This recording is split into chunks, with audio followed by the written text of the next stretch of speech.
everyone, it's E. I got a pretty good response to my previous doll repaint video, so I decided I would create another with an idea I've actually had for a really long time for a Minnie Mouse doll repaint. So the first thing that I did, aside from drawing the concept art, is I cut out pieces for a pair of fashionable pants, for a skirt, and for two shirts, one of which I wound up scrapping. I also made two bows to match with the bottoms. We're using a newer model Draculara doll with a big pink streak in the front of her hair. I cut out that part of her hair and I'm going to be giving her a hair transplant using some of the hair I cut from the back of her head. I plugged in some new black bangs which stuck straight up until I boil washed them. I'm not great at sewing, but I did a pretty good job with the pants, I think. I used a tie closure for the skirt, and I used an elastic waistband for her pants.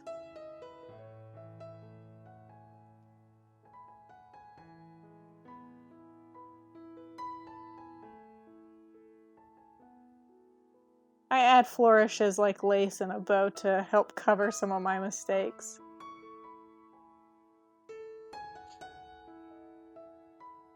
The last thing I sewed was this shirt.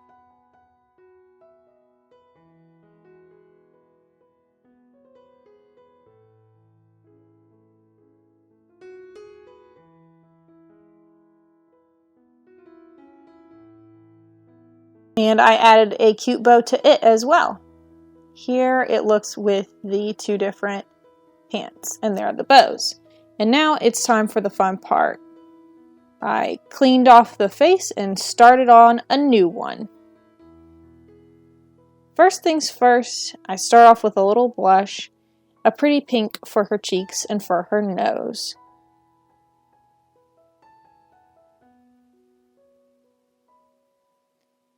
The blush really requires a lot of layers before it shows up as vibrantly as I'd like it to. Starts off subtle for sure.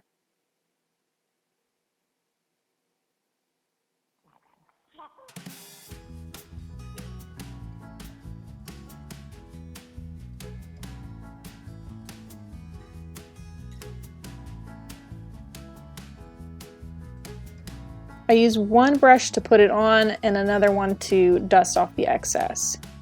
Next, I'm going to draw in her face, starting with her eyes. Her expression is definitely going to be kind of sleepy, sultry, and aloof. So my Minnie Mouse is going to be a little bit sassy and not so sweet. It's kind of the other side of her classic personality.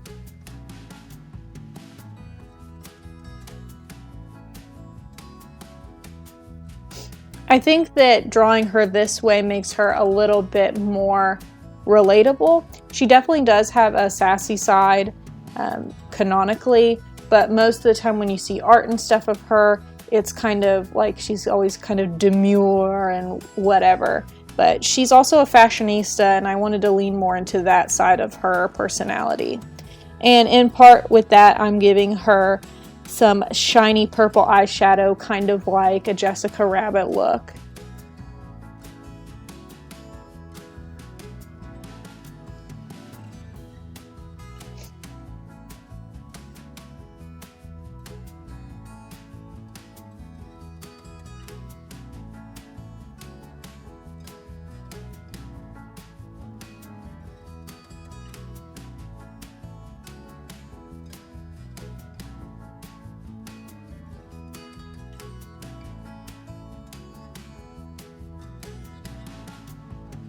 I'm going to be giving her a classic red lip as well.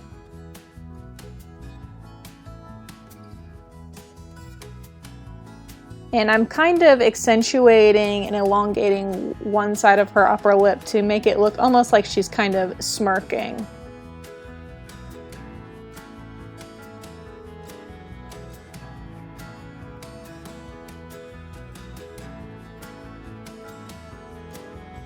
I'm going to be using blues and pinks to deepen the shadows and add highlights respectively. And both of those colors comprise purple, so once we go over it several more times, the blues and the pinks will blend into the purple.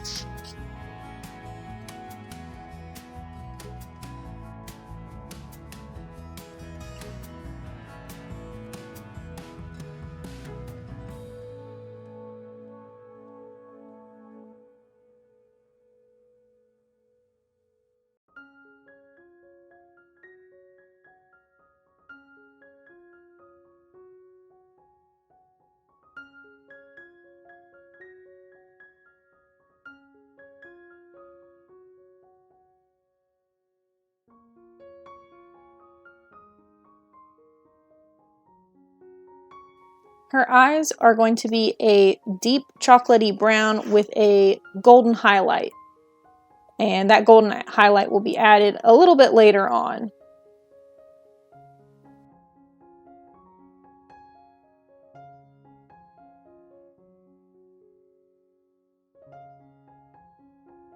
Unlike when you're working on paper, you really are able to add highlights on top of darker shades when doing doll repaint. The Mr. Super Clear kind of creates a layer for the lighter colors to sit on top of, but sometimes you still need to pull out those highlights even further with acrylic paint, which pretty much is always the last step in a doll repaint, is to add the final touches with acrylic. So it doesn't really matter if you start in dark and then add highlights later. It's definitely something you're able to do. The last step of the face mapping, if you want to call it, is to give her a little black Minnie Mouse nose.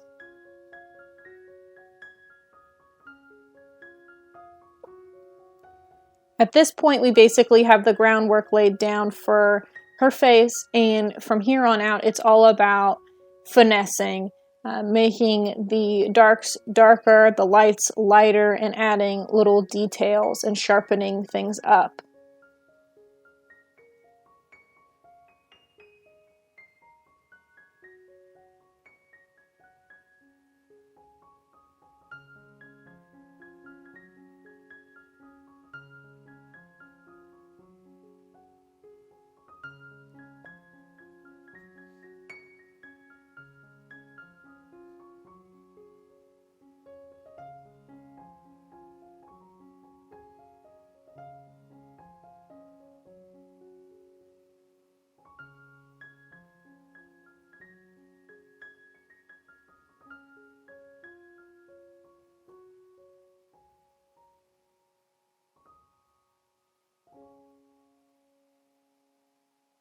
Her eyes are such a deep brown that it's hard to see that I do give her black pupils.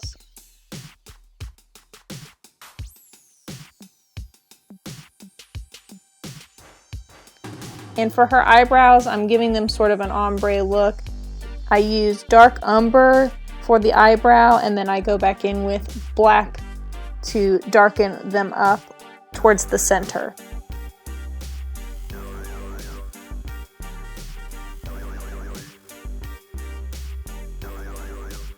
You may be able to guess, but I did just spray the face, and so I'm going back in with the blush for another layer.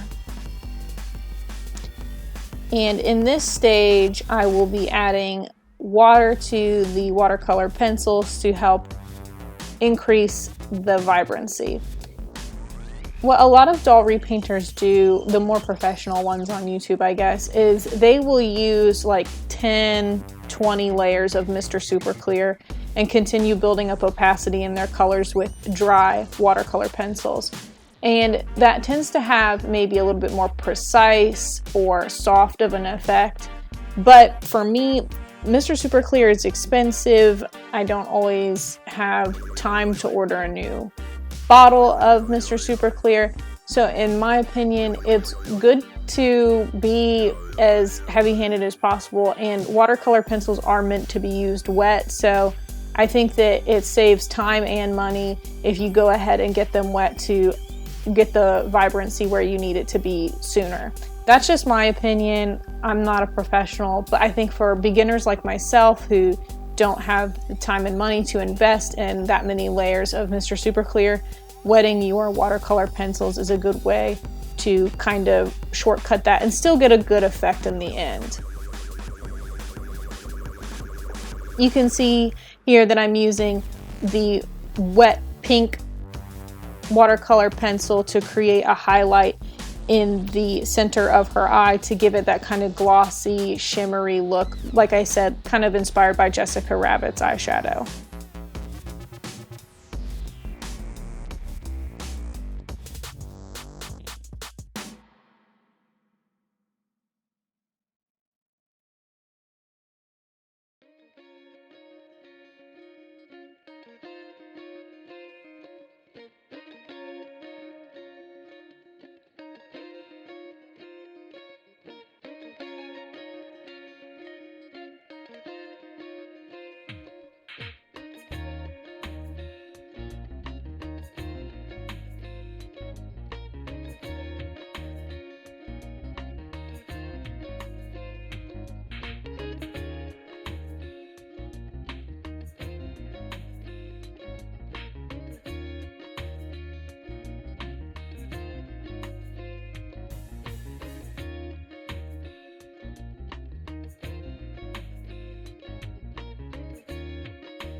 And you'll see here I'm using a little bit of light pink to add some shine to her red lip.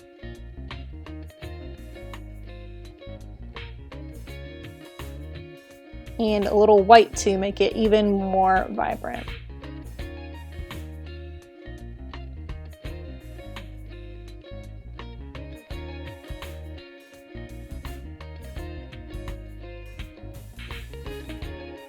And here's what it looks like after the third layer.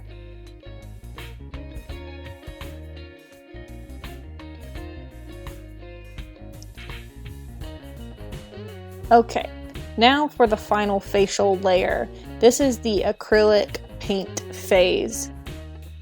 I seal all of the watercolor pencil and pastel with Mr. Super Clear. Getting it wet with acrylic paint may cause it to smear around. It may not, but you don't want to take that risk. So I'm going in with the acrylic paint for her eye whites. Now, I say you don't really want to mix acrylic and watercolor, but a little tip is, you'll see me doing it here. With the acrylic paint, if you don't have a steady hand, if you're like me and you're heavy-handed and maybe a little bit shaky, the application of your acrylic paint is not going to be as precise as maybe you want it to be. So you can take your watercolor pencil and go back in with it to kind of clean it up and make everything sharp. So what it does is it kind of scrapes the acrylic paint off, which will make the line super sharp. You don't really want to wait for the acrylic paint to dry to go back over with the watercolor pencil, because it may cause the acrylic paint to chip. You can put watercolor pencil on top of acrylic paint for doll repainting, but it's difficult. The acrylic paint, even if you seal it with Mr. Super Clear, it's thicker, it's a thicker material, and it might chip. So I recommend, while the acrylic paint is still wet, that's when you kind of want to finesse it with the watercolor pencil to make those lines sharp. I'm adding a little bit of black acrylic paint to her nose just to make that dark black as dark as possible. It doesn't look like it makes a huge difference on camera, but in real life it's nice to be a little bit darker. And finally, we're just adding a little bit of gloss to the eyes and lips.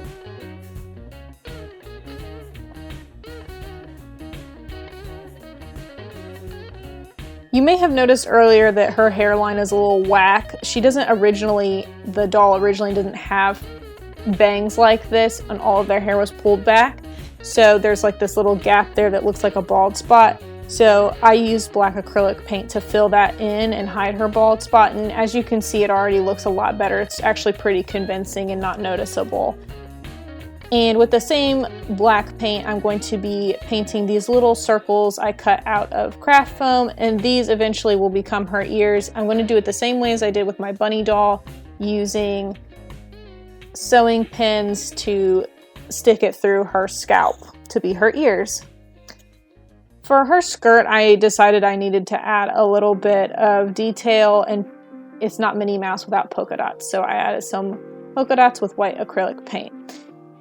Now I am going to be making a little handbag for her with craft foam and cotton fabric and a hot glue gun. And the handle for the handbag I'm going to make off screen with some embroidery floss. And here she is holding it. Isn't that cute? And lastly, I made her tail. I used black embroidery floss wrapped around a paper clip, and I secured it with hot glue. So I'm just going to attach it directly onto her clothing rather than trying to like drill a hole in her body and secure it there, since I didn't think ahead when I made the clothes to leave a hole for a tail. So I'm going to make 2 tails and attach one to the skirt and one to the pants.